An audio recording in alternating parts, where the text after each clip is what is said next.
crime has increased substantially and in many areas doubled. Men are in police custody tonight following a major drug bust. Police say the double shooting happened in Nassau Village at around 11 a.m. This Union Village shooting marks the third murder of 2015 and the second murder of today. And less than an hour after police left that murder scene, they were called to the scene of yet another shooting. As a young woman lost her life to what is believed to be a domestic dispute. Gunned down in this community this afternoon. It's the 6th murder recorded in 6 days. Pastor Dwight, I was reading an article, and in reading this article, I started to see a very scary trend. It appeared that in the 80s in the Bahamas, that we somewhat averaged about 30 murders a year. Then in the 90s, it went to about 50 murders a year. And even in the early 2000s, it was around about 70 murders a year. But now, it seems as if that if the police can keep the murders and need 100 murders a year, they'll be happy. Do you have any insight, or why would you say that we experience such a high level of crime in the Bahamas now? I think the outright answer would be sin. Mm-hmm. When you read in 1 Timothy chapter 6, the Bible speaks of greed. Mm-hmm. Paul, as he speaks of greed and how for the love of money, the degree of evil man would go to. And I think that's what we are encountering here in the Bahamas, that we have left our core values that we grew up on in the 70s, in the 60s, in the 50s. We have left those things. It seemed as if when we had little, we value each other even more. We value each other's company. We value, what we had. But today, it seems as if for the love of money, because of greed, people are constantly pursuing more and more things in life. And rather than developing character, the value system has gone to the type cars we drive, the type homes we live in. And when we didn't have those things many, many years ago, we lived simple lives. And I think because of that, because of greed, it is causing, we are seeing a great deal of destruction in our world. And I noticed how you said that we have moved away from our core values. And I found interesting, a police officer on the news said, whether you believe it or not, most crimes actually murders happen Sunday morning. It's those who on a Saturday night, and it's that 2 o'clock, 3 o'clock Sunday morning, most murders happen. And he said it's so funny that when he was a child, that was the time he was sleeping for Sunday school. But now it seems that we have moved so far away from that. Not only have we moved away from the physical aspect of church attendance, but the value, the customs of as it relates to us living the Christian life. We have moved away from that. Church is no longer what church had intended to be. In most instances, there are one or two churches that continue to hold up the standard of holiness and righteousness. But if you look today, people have lost respect for the church, because when they look at the church, what they're seeing is the same thing that's in the world. That greed, that level of covetousness that you see in the world, you come into church and it's the same thing going on in the church. So therefore, people have lost their trust in the church, what the church is all about. We have become a religious country, and that's where the full stop is. We are just more religious than we are spiritual. The people that you find leading in many of our churches are the same individuals in most cases that are at the top in a whole lot of the crime situation that we are experiencing today. Pastor, I also realized that stats actually show that for some reason most of our heinous crimes, like our murders, when they check the homes of those individuals, it seems that they all had a father missing in the home. Do you really think that has such a big impact, or is it just coincidental? Well, first, I don't think there's anything that is coincidental. Anything. Second, when we talk of fathers missing in the home, I think that play a major role, and more than just a male figure, someone effectively playing the role of a father. I think in most cases when you look and you discover that homes where there's no authority, whether we accept it or not, God has given man a degree of authority, that when that man speaks, that you see things move differently. Because there's a lack of that authority, whether a male might be present in the home but does not carry out that authority. But where there's that authority, there's better discipline within the home. Because that is missing, I would agree that some of our young men seem to get out of hand. And we might sit back and think, well, that's just a short period. But I'll tell you, every day without the proper guidance is given way for the wrong guidance, for that child to develop into what he is not to become. And that's why at an early age, when I see young men getting out of hand, I try to rein them in right away. Because if you allow it to go on, what's going to happen? They're going to go from one stage of being unruly to another stage of being unruly, and before you know it, uncontrollable.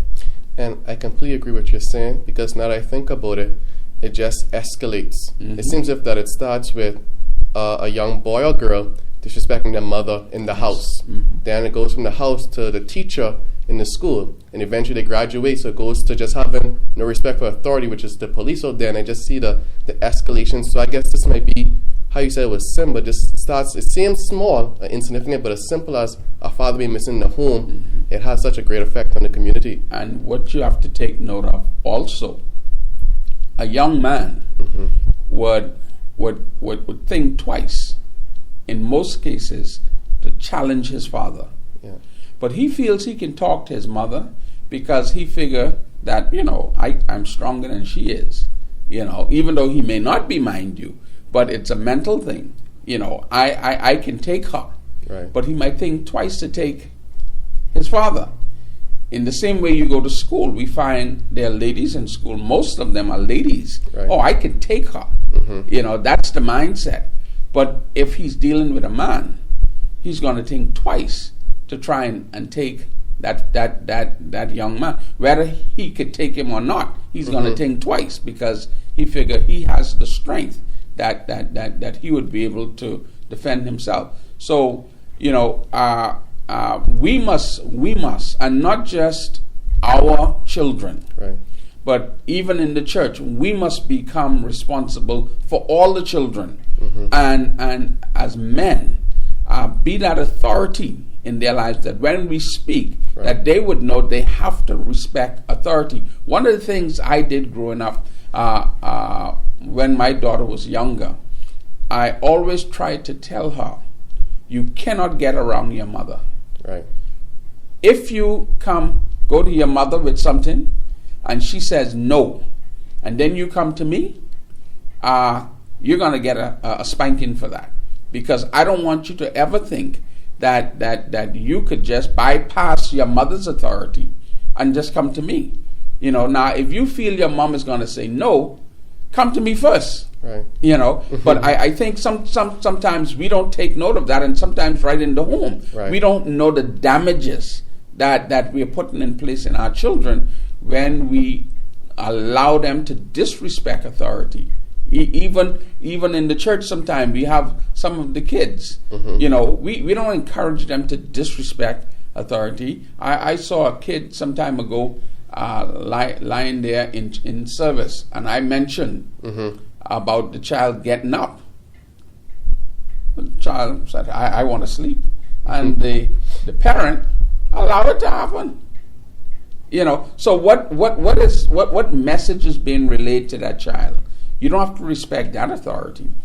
And I realize that for some reason in our community, we have moved so far away from respecting authority.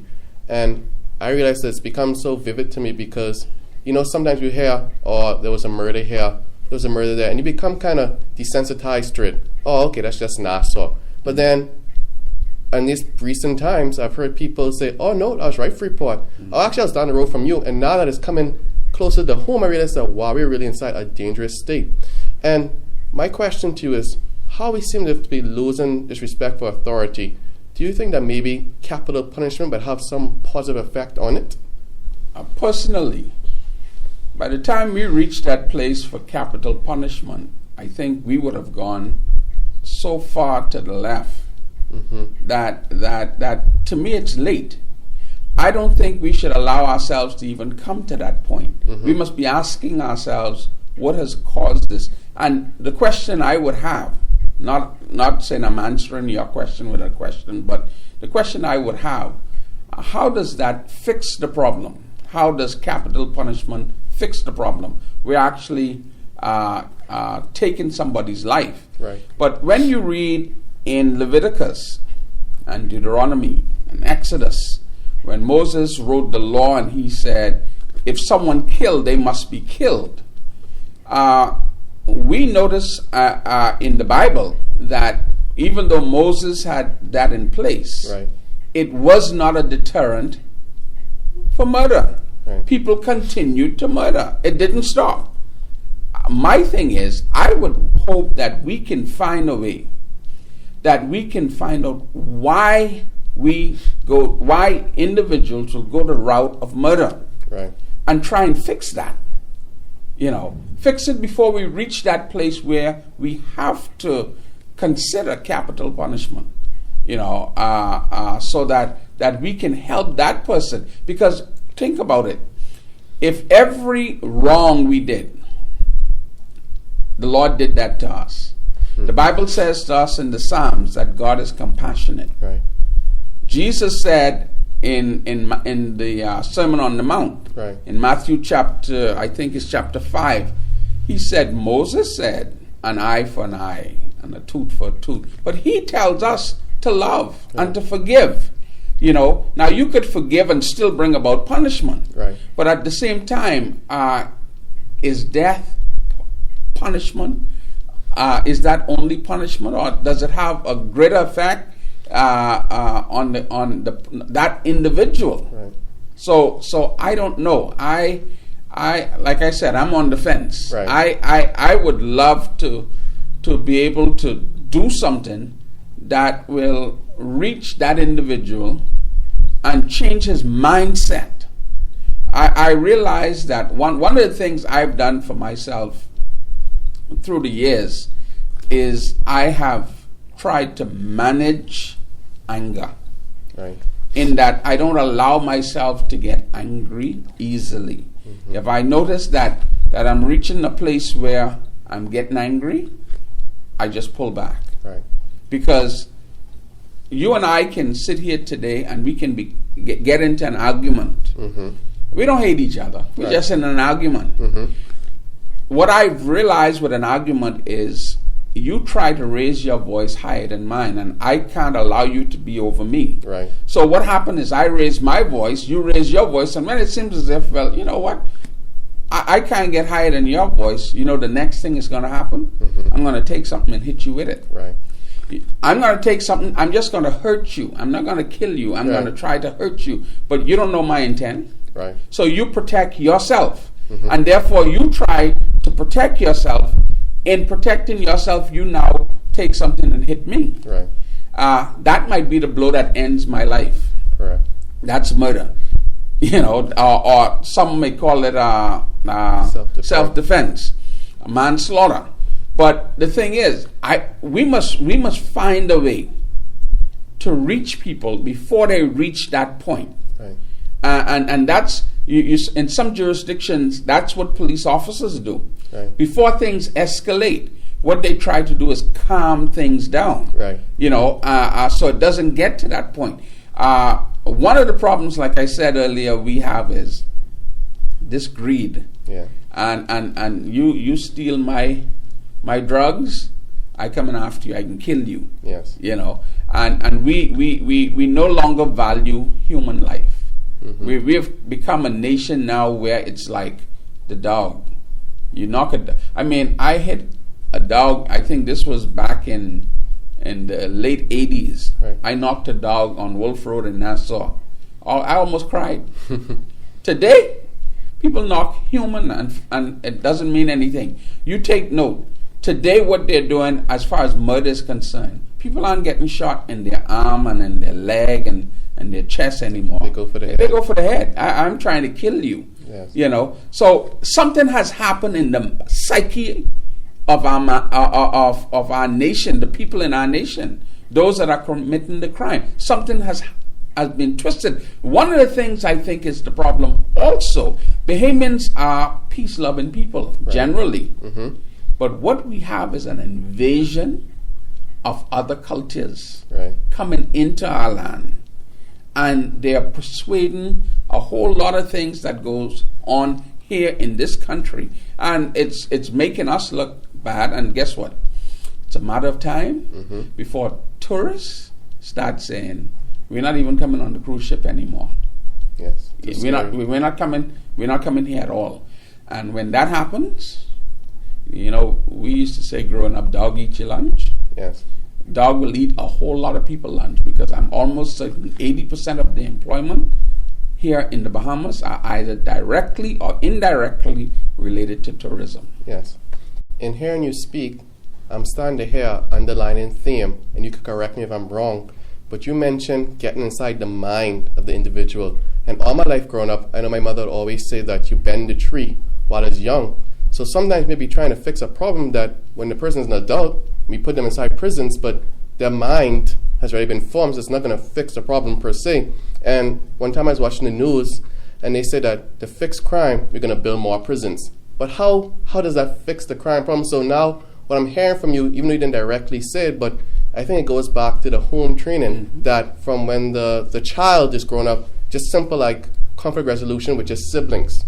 Because sometimes they just say, oh, my sister took this, so let's fight. I guess even as simple as in the home, teach them that no, you discuss, or you go to an authority, but you don't just be violent. So what would you say to that? Another problem we have is the family, not only the structure, but the time families are now spending with each other. We no longer have the time to play. Yes. See, when we as a family play, we learn to respect each other. We learn how to deal with conflicts because we're together, mommy, daddy, brother, sister, in that you brought up, well, I may have touched your stuff. It's natural for a child to get angry over something. Right. But you know what? In the right setting, we could correct that right away. Yes. That can be corrected. This is not how we deal with it. This is how we're dealing with it. Right. The problem we have is no one has the time for that anymore. We're busy. We're so busy, and I've said this on our program on more than one occasion. We're so busy looking after income that we have missed out on outcome. Yes. And what we're doing is we're allowing our children to grow up wild. Yes. You know, nobody is there to give guidance. No one is there to give direction. And I feel we're losing big time. There's a big gap between the elderly and the children. And it's those of us that are in the middle that have that gap all messed up. If we can bring the family back to what it used to be. You know, one time ago, we didn't have smartphones. Yeah. One time ago, we had black and white television. In some instance, we didn't have television at all. Right. You know, we have so many distractions in life today that family don't have time to be a family. And I realize that the structure has changed so much, like you're saying, because you go inside a household now, it seems if that brother's in one room with the door closed on his computer, sister's in the next room with the door closed on a tablet, and it seems if that the times when I was younger, when Grammy came over, we would sit down and listen to stories she would tell, but that's become almost extinct now. I know that home training is so important, and the church can only do so much if the parents don't bring the children to church. But what as a church can we do to help with our current situation? I think the first thing that we need to do as a church is to make sure that the message that we preach and teach from the pulpit is transparent in the life that we live. That's one of the first things. I think it's a deterrent to young people when they hear us preach one thing and they walk out and they see that we're living something different altogether. The other thing is, where parents have fallen short, we can try to fill in and be that father and mother figure to the children that are part of the church. We can only show them and hope that down the road something sticks with them. We cannot make parents do what they don't want to do. Right. We can only teach from the pulpit, teach parents, if they would come to church, what they ought to be doing. And then hopefully parents would go home and would give directions to their children. But I think one of the most important things is that we live out what we are preaching. We don't just talk holiness and righteousness and upright living, but we start living that and let young people see that we genuinely love them for the right reasons. I think one of the things people look at is that sometimes people in the church talk love, and really it's not love that they're after. We must be more concerned than heads in our seats. We must be concerned about the souls of individuals. And while we cannot save people, we can show them love. You look in the Bible, when people did wrong, rather than condemning, Jesus loved people. Yes. And in loving them, they were drawn to him because of love. And that's what I think people are looking for. And that's one thing we can do.